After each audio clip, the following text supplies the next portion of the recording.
paz do Senhor, meu irmão, minha irmã, seja bem-vinda a mais um podcast, né? Para você que está aqui escutando a gente pela primeira vez, me chamo Daniel Maia, sou professor ali de adolescentes no Templo Central, né? E estou na companhia ilustre, né? Das professoras Gedídia e Thaís, a quem saúdo com a paz do Senhor, e também peço para que elas se apresentem. Paz do Senhor, Gedídia, paz do Senhor, Thaís.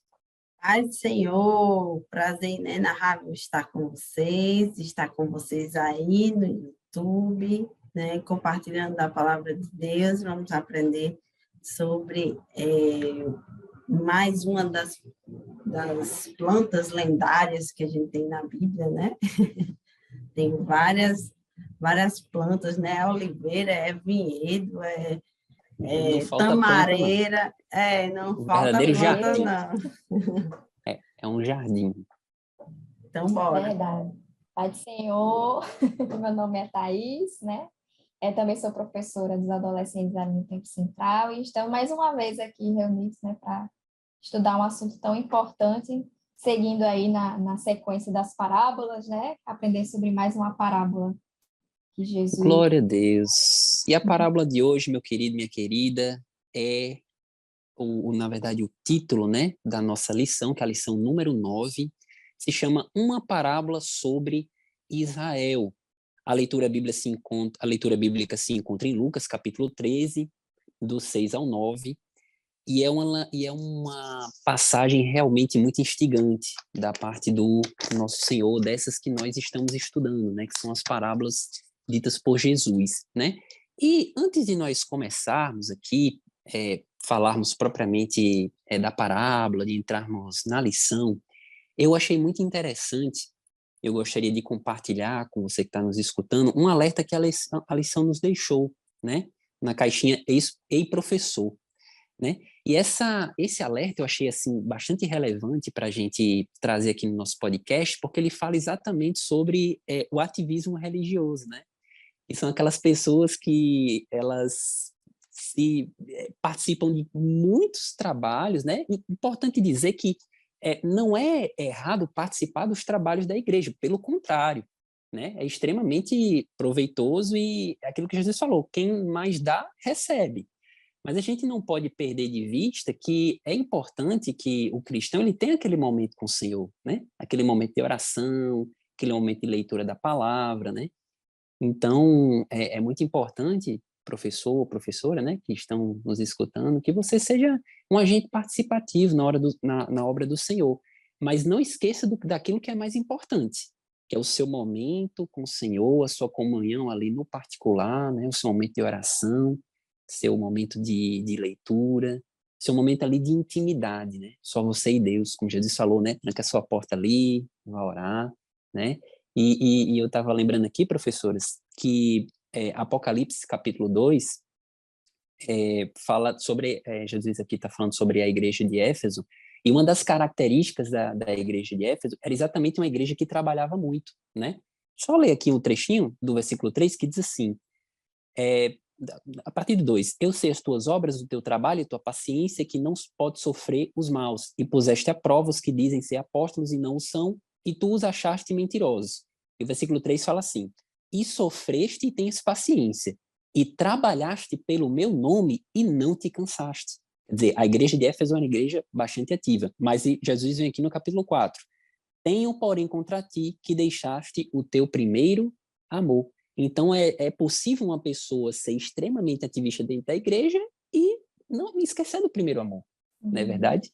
Então, fica... Daniel, também, aproveitando o que você está falando, né? Sim. Eu lembrei de uma personagem da Bíblia, né? Que é a Marta. Perfeito, né? Marta. Momento, eu sempre falo que tem muitos... cuidado para não ser crente Marta, né? Exatamente. Ela se envolvendo em muitos serviços dentro da igreja, e é aquela proatividade, é um hiperativismo, Hiperativismo. né, da igreja, e acaba esquecendo o que é mais importante, né? E lembra Exatamente. Marta, ela estava ali querendo cozinhar e oferecer o melhor para Jesus, né? Mas a irmã dela estava aproveitando o melhor, né? E Jesus até fala, Maria, ela está aproveitando o melhor, porque o que ela está recebendo não lhe será tirado. Exatamente. Ela estava priorizando a intimidade com o Senhor, a palavra do Senhor, conhecê-lo, né? Estava ali debruçada para ouvi-lo, para se alimentar espiritualmente, enquanto Marta estava, né, distraída, né, com muitos afazeres. Isso se Exatamente. aplica aos jovens também, né? O adolescente é jovem e sempre tem muita programação para jovem na igreja, né? Sempre as igrejas se preocupam com esse setor, mas mesmo a gente sendo jovem, né? A gente tem que ter cuidado. Oh, me senti jovem agora. Mas Jovem somos. casada. Mas É A sim. gente, né, a gente pode passar já essa experiência para os nossos alunos de que é bom cantar, é bom tocar, é bom ler a Bíblia, é bom ir para o círculo de oração, é bom, mas tanto quanto é estar no seu quarto, fazer o seu Exatamente. devocional e buscar a presença de Perfeito. Deus. Né, Perfeito. experiências pessoais com Deus, elas não acontecem nos grandes eventos, né? Assim, a experiência pessoal é adquirida individualmente. Exatamente. Então, para você, professor, para você, professora que está nos escutando, né, fica o alerta, né, que a lição deixou aqui como a título introdutório e que a gente gostaria que realmente você soubesse disso, inclusive passasse isso para os seus alunos também, né? De repente existe aquele adolescente ali que ele está muito atarefado com muita coisa, então dá esse estalo para ele, dá esse se liga, né, que é muito importante, tá certo?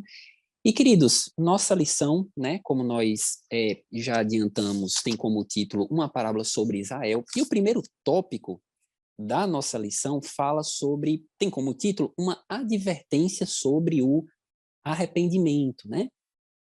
Falando ali sobre o início do capítulo 13 de Lucas, né? Que mostra exatamente alguns discípulos chegando para, algumas pessoas, melhor dizendo, chegando para Jesus e falando sobre um episódio em que Pilatos matou, né, alguns judeus.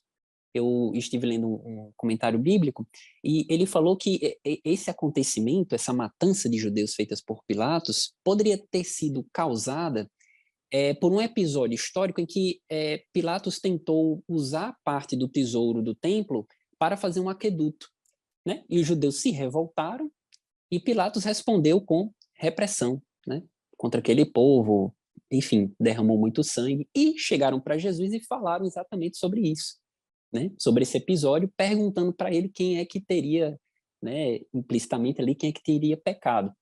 E eu estava lembrando que esse tipo de questionamento que fizeram a Jesus tinha um propósito não tão bom assim, né? Na verdade, essas pessoas que perguntaram a Jesus, pelo menos os comentaristas bíblicos falam um pouco sobre isso, tinha a intenção de pegar Jesus, né? Porque se Jesus falasse que Pilatos estava errado ao ter matado os judeus, ele estava criando ali uma certa desavença com o governo romano, um atrito.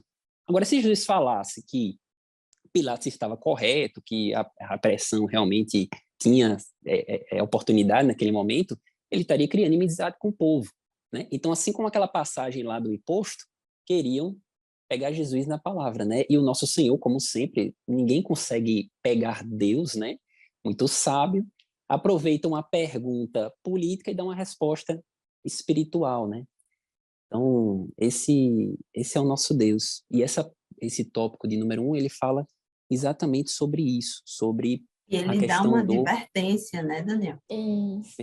Ele diz, Exatamente. nossa, morreram mais de 18 pessoas que foram consideradas culpadas pelo governo, né?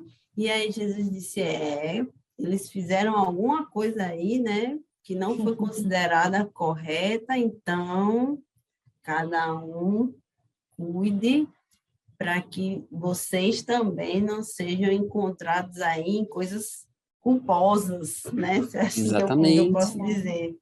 E é sempre Ele muito faz essa interessante, advertência. Né? isso, e é sempre muito interessante, né, essa contextualização que o professor Daniel está fazendo, né, que essa história acontece antes dele relatar, né, a parábola, né, Antes da parábola propriamente dita, né? Isso, e é exatamente nesse contexto aí que os fariseus não, o povo, né, chegou questionando a Jesus sobre isso, né, e dando a entender meio como você falou, uma pegadinha meio para Jesus ou pender para um lado ou para o outro, né? Outro. Jesus foi ali bem perspicaz e falou: cuidais vós que esses galileus foram mais pecadores do que todos os galileus por terem padecido tais coisas. Isso me chamou um pouco a atenção, porque realmente também é um questionamento que se tem uma ideia equivocada. Atualmente também, de que o crente ou aquela pessoa que padece algum sofrimento, ela está em pecado. Ou fez alguma coisa, como se fosse ela tivesse sofrendo a consequência de alguma atitude dela, né? E a lição fala bem sobre isso, de que não, né? Quem está firme também pode sofrer, né? Até porque Jesus falou, né? No mundo tereis aflições. Então, o cristão ele não está isento de sofrer as mazelas da vida, né? Então, é importante desconstruir essa ideia, né, de que se tem não, o crente vive perfeitamente, nada de mal acontece com ele. Não, acontece sim, ele adoece, sofre aflições, também sofre tentações, como qualquer outro, né? É Exatamente, engraçado Thaís. como Jesus sempre tem nas parábolas essa coisa de façam agora vocês uma reflexão, né? É sim. Ele sempre nas parábolas, e nessa não é diferente. Ele disse, aconteceu uma tragédia, aconteceu uma desgraça aí, e vocês, o que é que estão achando disso? Será que vocês estão pensando aí se algum dia vão ser considerados culpados por alguma coisa, né? Será que vocês não têm que cuidar da vida de vocês, né? Versículo 3, é isso? Ele diz... Não, no 5. Não. Ele responde a pergunta e diz, se vos não arrependerdes, todos de igual modo perecereis. Levou para o contexto espiritual, totalmente, né? Exatamente, quer dizer, não tem Jesus sendo ninguém Jesus, limpo né? que não possa sofrer alguma consequência, né? Exatamente. Então, a pergunta não é, mas por que que aquelas pessoas sofreram aquela tragédia, né? A pergunta é por que que não devemos sofrer tragédia, já que somos pecadores, né? Somos merecedores de castigo, né? E essa ideia de que a tragédia está relacionada a algum tipo de pecado é uma ideia que, inclusive, está presente em alguns personagens da Bíblia. A gente pode ver, por exemplo, os amigos de Jó, né? Que culpava a tragédia de Jó por algo que ele tinha feito, né? E esse tipo de pensamento é um tipo de pensamento que, além de errado, ele está muito presente porque ele nos deixa confortáveis de que se a gente fizer as coisas certinhas, a gente não vai sofrer aquilo. Ou de Então, que o outro, apontando o outro, eu não exatamente, tenho nenhuma culpa para cima de mim. Olha só. exatamente, exato, né? A gente pode ver também isso presente naquele episódio da Bíblia em que questionaram a Jesus, ué, mas esse cego de nascença aqui, quem pecou? Foi ele ou foram os pais? Né? E Jesus falou, não, nenhum nem outro. Isso aqui é para se manifestar nele a glória do Senhor. Né? Então, acho que esse também é um momento muito interessante, professor, para você chamar a atenção disso aos seus alunos. Seus alunos certamente são pessoas novas, né? São adolescentes. Então, eles têm que saber já cedo isso, que as coisas ruins também chegam para os justos, né? Isso, Eclesiastes está, assim, esgotado de tanto mostrar. E esse Né? E tipo Deus de tem pensamento, propósitos. isso, e esse tipo de pensamento está muito atrelado à teologia da prosperidade, né? Sim, aquela coisa Que retributiva, né? isso então, se eu fizer tudo certo, tudo de bom vai Isso, comigo, eu não vou ficar doente, eu vou ser próspero materialmente. Então, assim, tudo mil exatamente. maravilhas. E não é bem assim. E Essa não é é bem assim. completamente fora do que a palavra de Deus fala. Eu estou Exatamente. lembrando também de Paulo, que diz lá no texto da Santa Ceia, né? Aos Coríntios, no capítulo 11. Eu não vou lembrar do versículo agora, mas examine-se, pois, o homem a Isso, si mesmo. Né? É a exatamente. inversão, mais uma vez, né? Quando a gente pensa no reino de Deus, é tudo invertido para dentro, né? E é mais uma vez uma reflexão, ao invés de a gente pensar no que o outro está passando, no que o outro está fazendo, os julgamentos, né, ou pré-pensamentos, preconceitos em relação à conduta dos outros dentro da igreja ou fora da igreja, a gente pensar que a gente precisa fazer a nossa autoanálise, né? E essa lição é sobre isso. Aqui está falando que é uma parábola sobre Israel, mas um dos objetivos destaca Israel e a igreja. A igreja cristã está inclusa nisso. Exatamente, e nós também, né? Eu lembro também, professoras, que Paulo, sobre essa questão do propósito do sofrimento, né? Paulo, escrevendo os Romanos, ali no capítulo 5, versículo 3, ele diz assim: mas também nos gloriamos nas tribulações, sabendo que a tribulação produz paciência, paciência, experiência, experiência, a esperança, né? Então, Deus tem propósitos com as calamidades. E um desses efeitos que a calamidade, que as situações ruins devem produzir em nós, é exatamente o que a professora Gedídia falou, é a autorreflexão, né? É aquela coisa, meu Deus, eu inclusive, essa semana anterior, eu perdi um ente querido, né? E eu participei de toda a situação, do velório, do sepultamento, e inevitavelmente produzir esse tipo de pensamento. Meu Deus, será que eu estou te agradando nas minhas atitudes? Será que está faltando alguma coisa em mim que eu poderia melhorar? Então, é isso que Deus quer de nós, né? Nosso Isso é muito propósito. bíblico, Daniel. Você falando agora, eu fui lá em Provérbios, me lembrei daquele versículo que diz: é melhor a casa onde há luto do que a Exatamente. casa onde há festa. É verdade. Porque Perfeito, a perfeito. casa, aí ele explica, né? Como se não bastasse a Bíblia, é maravilhosa. Porque a casa onde há luto, a reflexão, ó. A reflexão, né? Esse versículo é tão interessante que eu gostaria de ler aqui com os irmãos. Ele se encontra em Eclesiastes capítulo 7, no versículo de número 2. Eclesiastes 7:2, que diz assim: melhor ir à casa onde há luto do que ir à casa onde há Eu disse banquete. Provérbios, mas é Eclesiastes, né? Eclesiastes, exato. Tão próximo, né? Mesmo autor ali, porque nós vemos ali o fim de todos os homens e os vivos o aplicam ao seu coração. Então, tá aí exatamente o que a professora Gedídia falou, né? Então, queridos, esse é o sentido do nosso tópico primeiro, né? Mas ele também Uma fala sobre a figueira, advertência, né? uma advertência, exatamente, Advertência. uma advertência sobre o arrependimento, né? Mas ele também tem a ver com a figueira, né, professora Gedídia? Sim, sim. No nosso. Eu vou propor agora, professor, para você, na nossa lição, tem aí a palavrinha autoanálise, certo? E como um recurso para a gente exercitar a autoanálise, eu vou dar aqui rápidas dicas para você compartilhar com o seu adolescente de como fazer, né? Às vezes o adolescente escuta autoanálise, como assim, né? Como quando a gente diz, olha, você precisa se conhecer mais, né? Quem é você? Essas perguntas são meio existenciais, e quando a gente diz autoanálise, isso às vezes não soa com muita clareza para o aluno. Então, a gente colocou aí 4 pontinhos para você destacar com o seu adolescente de possíveis formas de fazer autoanálise, entre outras, tá certo? Então, assim, observar-se concentradamente. Você não vai conseguir fazer uma autoanálise assistindo uma série, por exemplo, né? Você não vai conseguir fazer uma autoanálise ouvindo música, distraído. Não, você precisa parar, ter uma conduta, uma atitude de autorreflexão mesmo, né? E aí o exercício bem prático que eu faria com os adolescentes é liste seus pensamentos e suas emoções, né?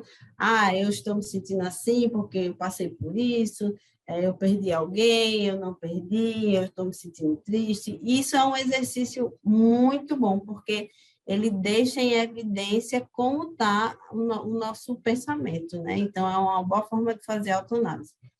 Outra coisa, isso, entender as emoções. Outra coisa é a gente aprender a ouvir, né? Ouvir quem está ao nosso redor. Muitas vezes o pai, a mãe, o professor, você está assim, você está assado, você não era assim, são feedbacks importantes, né, professora? que vão agregar ao seu autoconhecimento, à sua autoanálise, certo? E aí tem que dar uma olhadinha também no que você já viveu, quais as marcas que você tem, né? Veja o que diz a sua história, a sua vida, quais são os prazeres e as tristezas, né, que já surgiram, que deixaram marcas em você. Isso influencia também a forma que você se constrói, né? Então, é uma forma de você se auto-observar. E usar a Bíblia para se avaliar, né? Como diz aí o 1 Coríntios 10:31, essa é uma forma também de autoanálise. A Bíblia é como um espelho, né? Você se vê interiormente. E o versículo diz, quer comais, quer bebais, ou façais quaisquer outras coisas, façais para a glória de Deus. Então, 4 dicas aí para você compartilhar, o slide vai ficar disponível para vocês.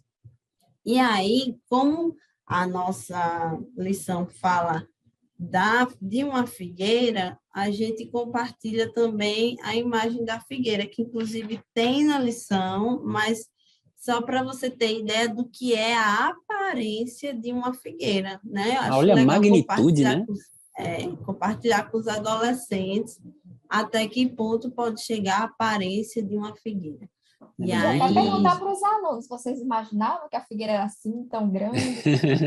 que ela pode ficar assim, né? Tem vários tipos de figueira, mas a figueira bíblica estava relacionada a essa grandiosidade, essa frondosidade. Era uma árvore encontrada no deserto, né? Então, era considerada uma árvore importante para acampar, né? Para ficar embaixo, para encontrar abrigo, refúgio. Mas olha só, que tamanho grande, quantas folhas que tem aí, né? Mas cadê os frutos? Você está vendo frutos aí nessa figueira? Eu só vejo folha, tronco, galho. Bastante tronco. Então, há Não falta figueiras que frutificam e há figueiras que não frutificam, né? Eita Eu acho Deus. que Estéril, e né? aí fica bem aplicável forte. na parábola que Jesus falou, né? Há figueiras estéreis, né? E que precisam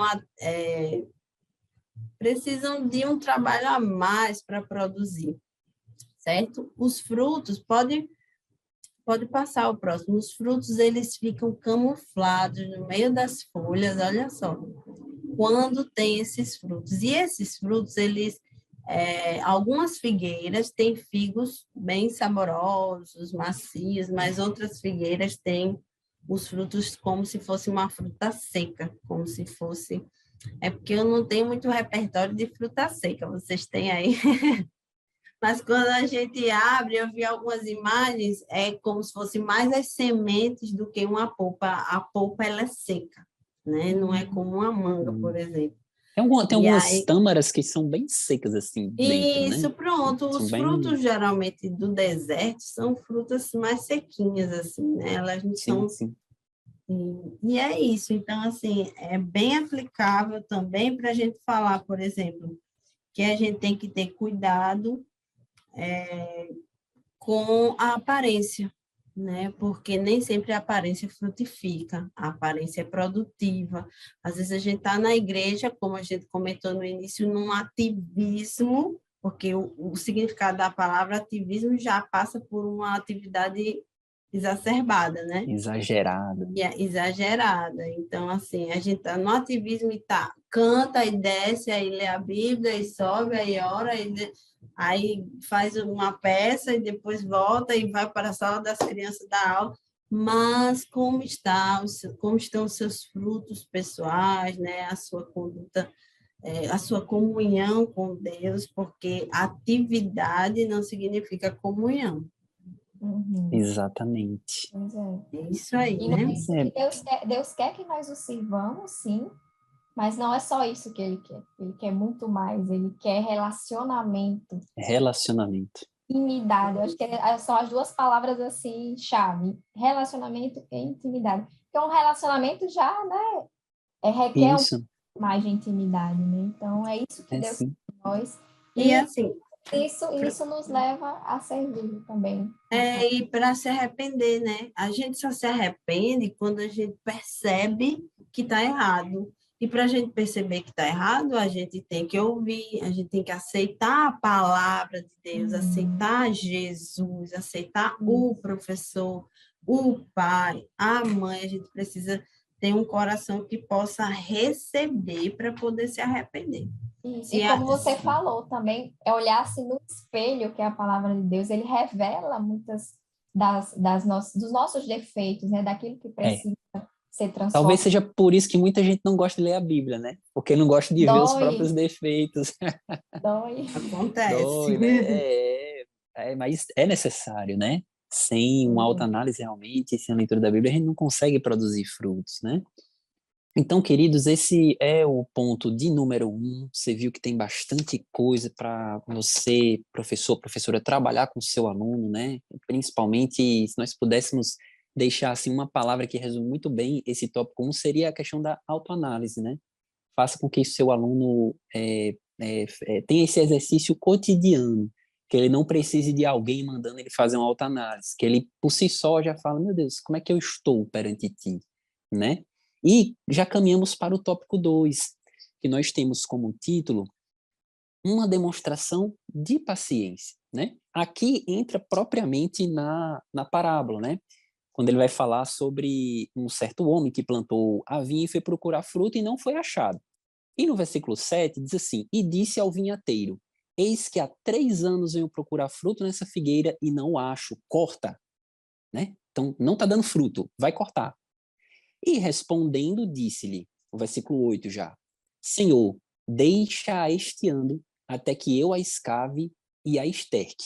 E se der fruto, ficará, e se não, depois a mandarás cortar. Então, a mensagem do nosso tópico 2 fala exatamente sobre essa demonstração de paciência do Senhor, né? Aquela segunda chance que ele dá, né, para nós pecadores, né? Que teimamos em não produzir fruto, mas ele vai lá e, não, vou dar mais uma chance aqui, eu vou investir mais nessa figueira que não dá fruto aqui, nessa figueira infrutífera, eu vou mais uma vez dar um tempo para ela. Esse é o nosso Deus. E ele né? cria uma expectativa, né? Eu adorei essa palavra na lição, professor, porque às vezes as pessoas têm muitas opiniões sobre Deus, têm muitas expectativas sobre Deus, mas essa parábola em específico, ela mostra que havia uma expectativa do dono da figueira, ele tinha uma vinha. Por que ele plantou uma figueira? Né? Olha só, ele queria figos. Então, assim, esses frutos também eram preciosos para ele, né? E faz uma metáfora linda para a gente, né? A parábola, ela traz essa lição para a gente do quanto o Senhor também cria expectativa na nossa produtividade, né? Eu gostei muito de pensar também, lembrei de uma passagem no Evangelho de João, em que Jesus ele era seguido por muitas pessoas, não sei se eu já compartilhei isso aqui em outra lição, mas vamos que segue, a palavra se renova, né? E aí, multidões seguindo Jesus, e tem um versículo que deixa bem claro, que o Senhor diz assim, mas eles estão me seguindo pelos meus milagres, e não pelo reino de Deus, e não pelo evangelho de Jesus Cristo, né? Então, muitas pessoas, né, podem estar dentro de uma religiosidade, né, ou dentro da igreja mesmo, ou até pensando no povo de Israel, não reconheceram, né, que Jesus era o Messias, e aí isso tem uma consequência, que é Deus ficou frustrado, né? Ele é Senhor de tudo, ele conhece presente, passado e futuro, mas ele tinha uma expectativa na produtividade do povo de Israel, ele sabia do potencial, por amor ele escolheu Israel, então ele gostaria que Israel tivesse reconhecido ele, mas no final das contas, Israel ficou lá infrutífero, né? E aí, o tópico 2 diz assim, que surgiu quem? Um vinhateiro, né? E disse ao vinhateiro, eis que há 3 anos veio procurar frutos nesta figueira e não acho. Corta, porque ocupa ainda a terra inutilmente. O vinhateiro estava cuidando das videiras lá, né? E ele viu todo o processo da figueira. Então, ele abriu uma concessão, né? Ele disse, o certo mesmo era eu cortar, era eu destruir, né? Tem outras passagens que diz eu acho que é com a videira, né? Aquela árvore que não der fruto, corta, né? Tem outra passagem que diz isso. Pronto. E ainda tem, gente, olha só, a profecia de Jeremias, eu consegui lembrar também disso, eu anotei aqui, ó, capítulo 17 de Jeremias, versículos 7 e 8, vou ler bem rapidinho. Bendito o varão que confia no Senhor e cuja esperança é o Senhor. Porque será como uma árvore plantada junto a águas, que estende as suas raízes para o ribeiro e não receia quando vem o calor, mas a sua folha fica verde e no ano de sequidão não se afadiga nem deixa de dar fruto. Né? Existe uma expectativa em frutos. Né? Algumas pessoas estão acomodadas em, não, eu sou crente de banco. Não existe essa palavra. Você é crente de quê? De banco. Só de banco mesmo. Né? Gedi, só para complementar o que você estava falando, né? Que existe uma expectativa, né? Eu lembrei da passagem de Jesus, que quando ele estava voltando para a cidade com seus discípulos, ele viu uma figueira na beira da estrada e ele olhou a figueira procurando frutos para se alimentar e não havia frutos, né? Então Jesus naquele momento falou, nunca mais dê filhos. Foi praticamente uma maldição lançada ali, né? E na mesma hora a figueira se secou, né? E aqui a gente vê que realmente são passagens, né? Tanto aqui quanto a parábola da figueira, Deus quer frutos, Ele espera frutos, né? E nessas passagens a gente vê que eram figueiras estéreis, não tinha nada para oferecer. De nada adianta você ter uma vida aparentemente santa, digamos assim, né? Como os fariseus eram, aparentemente seguiam ali todos os rituais, né? Sepulcros caiados, né? Exatamente, por bem e por dentro. Mas só um calzinho. Não davam frutos. Não davam frutos, né? E Deus quer frutos. E para dar frutos é preciso ter intimidade, né? E tem outra passagem em Salmos, capítulo 1, do versículo 1 ao 3, que aqui está, digamos assim, a fórmula para você dar frutos, né? E Salmo diz assim, bem-aventurado o varão que não anda segundo o conselho dos ímpios, nem se detém no caminho dos pecadores, nem se assenta na roda dos escarnecedores.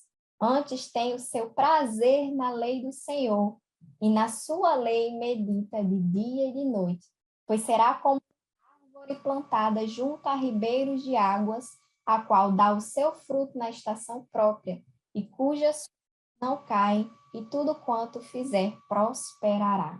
Maravilhoso. Linda demais essa passagem. Pois é, então, aí está o segredo da frutificação. Salmo, capítulo 1, versículo 1 ao 3. Pois é, a professora Thaís já deu a fórmula aí, viu? Anota. E exatamente existe essa expectativa, querido. Eu gostaria só assim de fazer uma pequena contextualização, porque nessa passagem há a seguinte fala aqui. Eu já mudei aqui o livro. Só um segundo. Lucas capítulo 13. Diz assim, e disse ao vinhateiro, eis que há 3 anos venho procurar fruto nessa figueira e não acho. Né? É interessante se nós formos olhar o livro de Levítico, no capítulo 19, do versículo 23 ao 35, Deus deu um mandamento ao povo de Israel. Ele falou o seguinte, ó, quando vocês plantarem uma árvore, que ela crescer, vocês vão passar 3 anos sem tocar no fruto dela, né? Algumas versões falam o fruto será incircunciso, quer dizer, ele não será nem tocado. No 4º ano, você vai dedicar tudo ao Senhor. No 5º, você começa então a pregar aquele fruto para si. Então, quando a passagem fala que a figueira estava 3 anos, sem produzir fruto, quer dizer que estava, na verdade, há 7. Ele estava no 4º, conta o 1º, o 5º, o 6º e o 7º, né? Então, é muito mais tempo, né? A passagem, na verdade, ela mostra o quão longânimo o Senhor é. Mas, ao Havia mesmo realmente tempo, paciência, né? é paciência mesmo, paciência que E nós eu, não teríamos. na Não. minha pesquisa também, Daniel, eu vi que esse processo de 3 anos significava a melhoria da espécie do fruto, porque o fruto caindo na terra, ele ia adubar a terra e os nutrientes para que aquelas raízes produzissem um fruto melhor, eles só iam vir depois desses 3 anos, né? Então, depois de 3 anos ia haver a primeira safra, não era para colher, mas a quarta safra, né, seria do Senhor. E aí, mais 3 anos, o Senhor da figueira estava esperando, então, realmente, 7 anos, né, por aí, de paciência nessa figueira, gente. Olha o que o Senhor Jesus está dizendo para nós, né? Exatamente, e isso é que Gedidia falou, é muito interessante porque mostra como o tempo do Senhor também é melhor do que o nosso tempo, né? Às vezes a gente quer antecipar as coisas, mas tudo no tempo do Senhor é mais prazeroso, é mais completo, é mais saboroso, mais nutritivo, não é verdade? Mas ao mesmo tempo, querido, em que Deus tem uma paciência singular, ele tem uma paciência incomensurável, essa paciência também é limitada, né? Nós vemos que no versículo 9 diz assim: e se der fruto, ficará, e se não, depois mandarás cortar. Então, ao mesmo tempo em que a paciência do Senhor ela é extremamente grande, imensa, ela também é limitada no tempo. Ela não é para sempre. Por isso que nós temos recorrentemente que fazer essa autoanálise, nos identificarmos, né, como falou o salmista Davi, vê se há em mim, Senhor, algum caminho mau e me guia-me pelo caminho eterno, né, porque a paciência do Senhor ela não vai durar para sempre, vai existir o dia do juízo, né, o Senhor, a vinda do Senhor está muito próximo, né, nós vemos os sinais aí, algumas pessoas dizem até que não tem mais o que acontecer porque, enfim, estamos na iminência dessa volta, então E precisamos não nos preparar. só e não só a vinda do Senhor, mas a contagem dos nossos dias não depende de nós, né? Exato. Essa Uhum. é uma informação que atinge bem os adolescentes, né? Porque eu, às vezes, quando ia falar para adolescentes, eu dizia assim, por que você nasceu na família que você nasceu? Né? Por que você está vivo hoje? Aí começava a fumaçar, né? A cabeça de todo mundo. Porque é a mão de Deus, é a graça de Deus, é a bênção de Deus sobre as nossas vidas, né? E eu dizia, por que que você não nasceu em outra família que não a sua, é uma família, né, ruim, né? E a sua família é boa, né? E aí a pergunta que eu faria para os adolescentes nessa lição é, por que que você está vivo? Né? O que é que garante que nós vamos continuar vivos até amanhã, até hoje, até, né? Em nome de Jesus, vamos ficar, mas se for a vontade de Deus, que estejamos prontos e produzindo Estejamos prontos. frutos, Verdade. né? Exatamente. Muito mais Estejamos importante do que prontos, estar vivo é estar pronto, né? Isso. E está Porque a gente você pronto. não. levantou uma questãozinha que eu já ouvi muita gente falando, né? Trazendo até um pouco o que a gente mencionou no primeiro tópico, que às vezes as pessoas, né, o crente, tem muitos crentes que associam a morte como algo ruim, a morte do crente como algo ruim. E não é. E não é. Pelo Não é contrário. a morte do iníquo. Aí sim. Exato. Mas para quem Exatamente. está firmado em Cristo, quando Deus o recolhe, deve ser motivo de alegria, Com porque certeza. significa o quê? Que aquela pessoa venceu. Pronto. Exato. A morte do crente é o início da vida, né? Exatamente. E é isso que todo crente tem que ter. A gente não deve ter medo da morte. A gente deve se alegrar, na verdade, quando a gente estiver próximo de estar, né, morar com o nosso Senhor, que vai ser a maior alegria, né, de todo crente, que é o que a gente espera, né? Claro que nós devemos continuar vivendo, né, e fazendo o que Deus quer, obedecendo, servindo, nos relacionando com Ele, mas estar sempre preparados, porque não sabemos o dia nem a hora, tanto da volta de Cristo, tanto da nossa morte. Como a já falou, nossos dias são contados, e nós não sabemos quantos dias são, mas Deus sabe, né, e a gente tem que estar o tempo todo vigiando, se autoanalisando, para que a gente não se perca.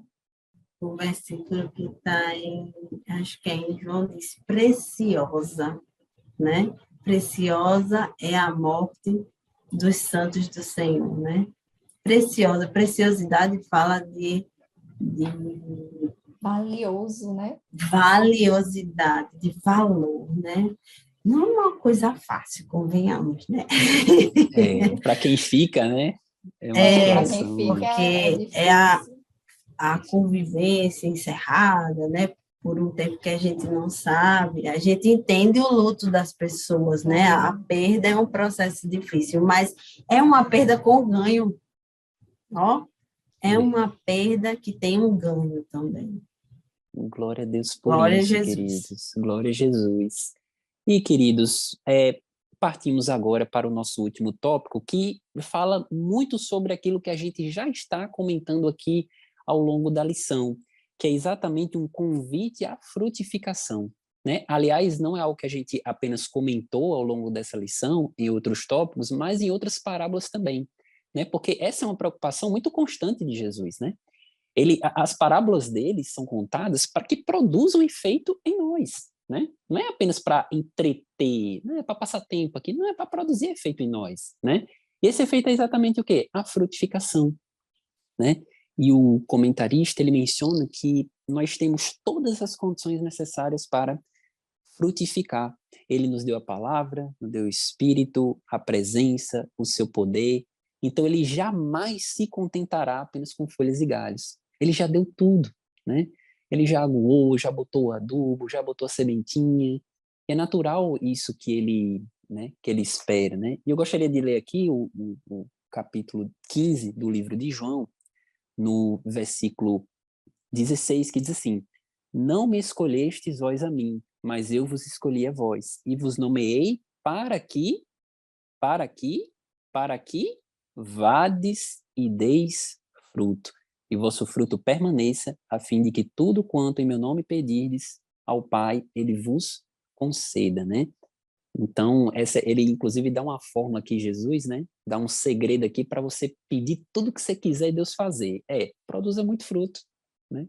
Produza muito fruto. E isso vai acontecer porque você vai produzindo frutos, você vai se tornar praticamente semelhante a Jesus. Seu pensamento vai ser o pensamento do Espírito Santo. Então, aquilo que você pedir vai coincidir com a vontade de Deus e necessariamente vai, né, acontecer aquilo que estiver de acordo com a vontade dele.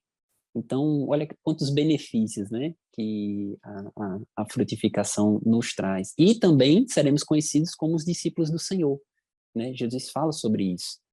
Então, a frutificação é o que vai produzir benefícios não para nós, mas para as pessoas que estão ao nosso redor, né? Afinal de contas, a árvore não come do seu próprio fruto, né? Ela produz fruto para as outras pessoas, E eu né? estava lembrando aqui, Daniel, que às vezes a fala dos adolescentes não, mas quando eu ficar mais velho, né? Quando eu for para a classe dos jovens, né? Ou então, eu não tenho coragem de fazer, eu não tenho coragem de ir, de falar. Mas isso, professor, é uma coisa que precisa ser entendida, que é gradativo, né? Eu acho muito importante, como tudo na vida.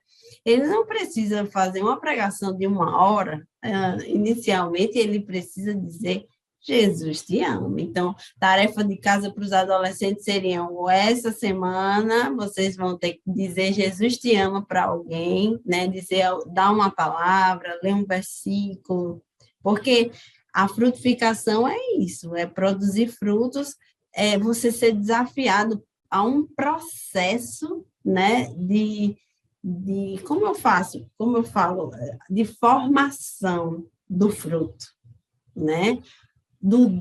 Perfeito, do desenvolvimento do fruto. Então, se a gente precisa desenvolver o fruto sendo essas habilidades, elas precisam ser desenvolvidas.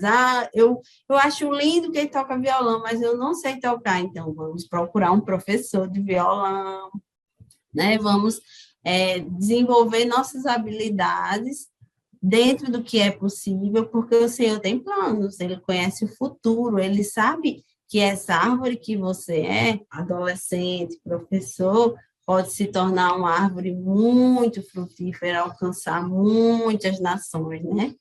Tá certo? Inclusive, é o Senhor quem nos capacita, né? É importante também frisar isso para os alunos, que a gente não deve se confiar na nossa própria força, na nossa própria capacidade. Eu sei fazer isso, sei fazer aquilo. A gente tem que depender do Senhor, né? E saber que é Ele que vai nos ajudar aí nessa caminhada de desenvolvimento, colocando ali oportunidades para você começar do pequenininho mesmo. Ninguém começa já no grande, né?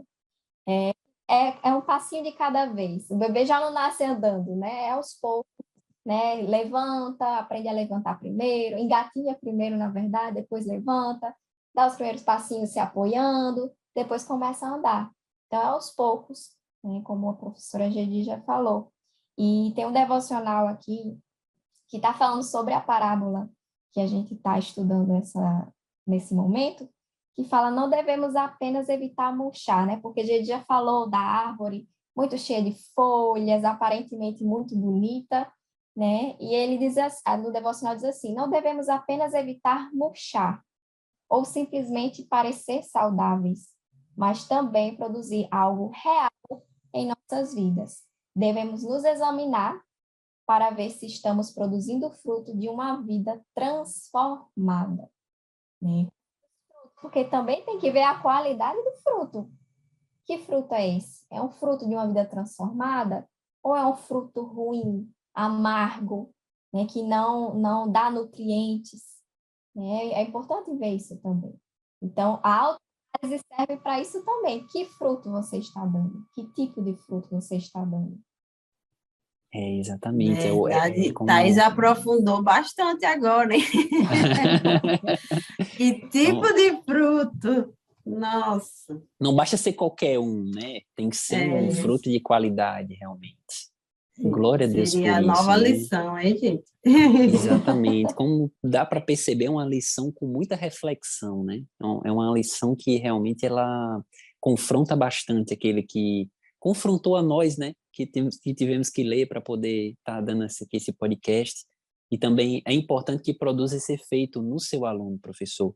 Então, por isso, a gente não irá se deter tanto nesse tópico 3, porque ele é um tópico que a gente já está falando ao longo da lição, né? A gente tem falado sobre não nós apenas, mas a própria lição está falando sobre essa necessidade de frutificação ao longo de toda a lição, e não apenas isso, mas ao longo de toda a revista, né? Já falamos sobre vários podcasts aqui em que a gente fala sobre aponta essa necessidade de frutificação. E por isso a gente já encaminha para a conclusão, né? Na conclusão, o comentarista da lição diz que o nosso Deus é misericordioso com os pecadores, mas para aqueles que rejeitam, ele não será misericordioso para sempre, aquela questão da limitação, da paciência. E haverá um dia que serão punidos os que vivem como se ele não existisse. Essa passagem aqui, ela me chamou muita atenção. Serão punidos os que vivem como se ele não existisse, porque tem uma passagem que se encontra em Mateus capítulo 7, versículo 22, é uma passagem conhecida que Jesus está falando sobre o juízo, em que Jesus fala assim, os irmãos vão lembrar agora da passagem. Jesus fala assim, muitos virão até mim naquele dia e falarão, Senhor, Senhor, então não me expulsamos demônios, né? Então não fizemos maravilhas. E Jesus responde assim, Apartai-vos de mim, vós que praticais a iniquidade. Nunca vos conheci. Essa palavrinha iniquidade, no grego, ela significa anomia. Anomia. O que seria anomia? É uma partícula de negação. E nomos significa norma, lei. Então, anomos, anomia, significa sem lei. Em outras palavras, o que Jesus está querendo dizer? Vós que praticais a iniquidade vós que vivem como se não existisse uma lei, como se não existisse a Bíblia Sagrada, como se não existissem mandamentos, né? É exatamente isso que Jesus vai fazer com aquelas pessoas que não frutificam. Lembrando, a paciência de Deus ela é imensa, mas ela é A limitada. esperança, né, Daniel? Exatamente, a esperança, né? É como Mas falaram existe aqui, um juízo. mas existe um juízo, né? E esses dois aspectos, né, tem que ser salientados para o aluno, né, professor, que o Senhor é um Deus muito gracioso, é um Deus amoroso, mas Ele também é um Deus justo, né?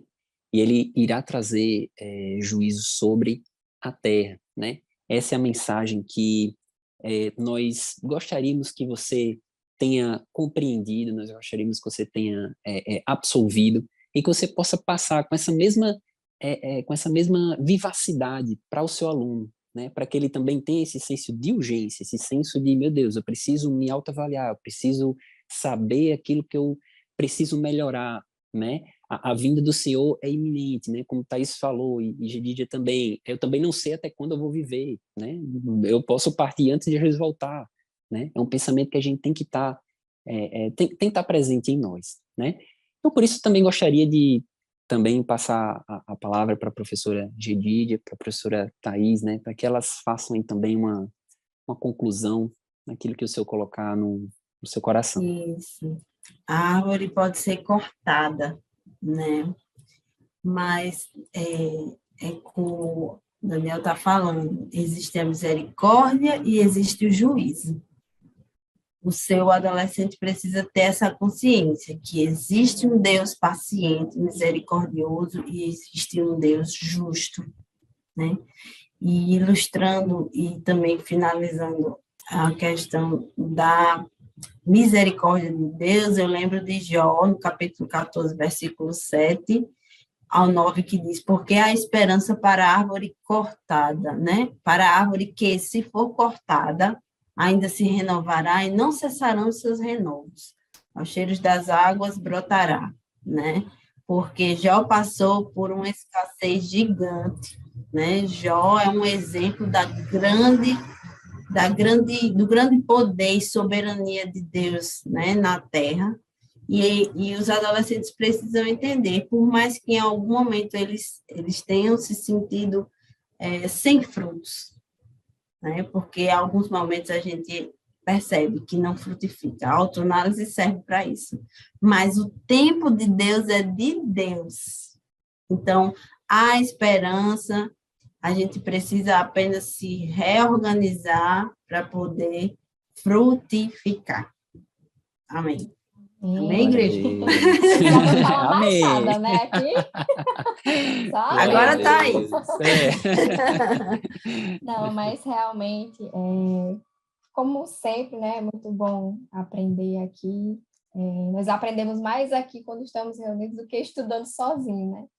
É muito importante isso, professor, e meu conselho é estude bastante essa lição, porque tem muita coisa, muito além do que a gente falou aqui, que você pode achar, né? E principalmente invista no seu relacionamento com Deus, porque com certeza as melhores coisas que vão surgir, que vão sair da sua boca, vai ser aquilo que o Espírito Santo for colocando no seu coração, e que está muito ligado, né, com o Espírito Santo, com Jesus, muito ligado na palavra também, estudando na palavra de Deus, para que ele opere através de você.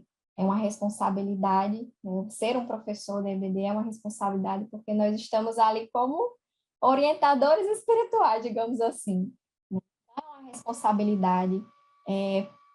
Possivelmente, você é uma pessoa que o aluno pensa quando precisa, talvez, de uma palavra, de uma orientação. Então, é muito importante você estar sempre interligado interligado, não, ligado com Jesus para que você possa ter sabedoria, né, para poder orientar o seu aluno. E essa a minha orientação, estude bastante e invista no seu relacionamento com Deus, que é importantíssimo. Glória a Deus. Eu quero agradecer a você, professor, professora que ficou conosco, né, até o final. Deus abençoe a sua vida, né? Pegue todos esses conselhos aqui que foram trazidos, né?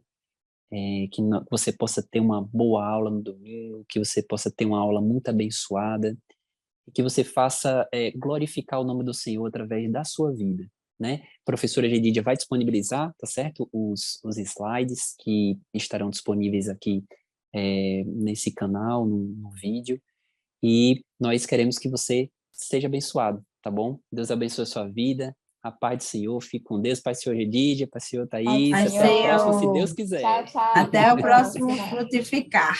Amém, glória a Amém. Deus, tchau.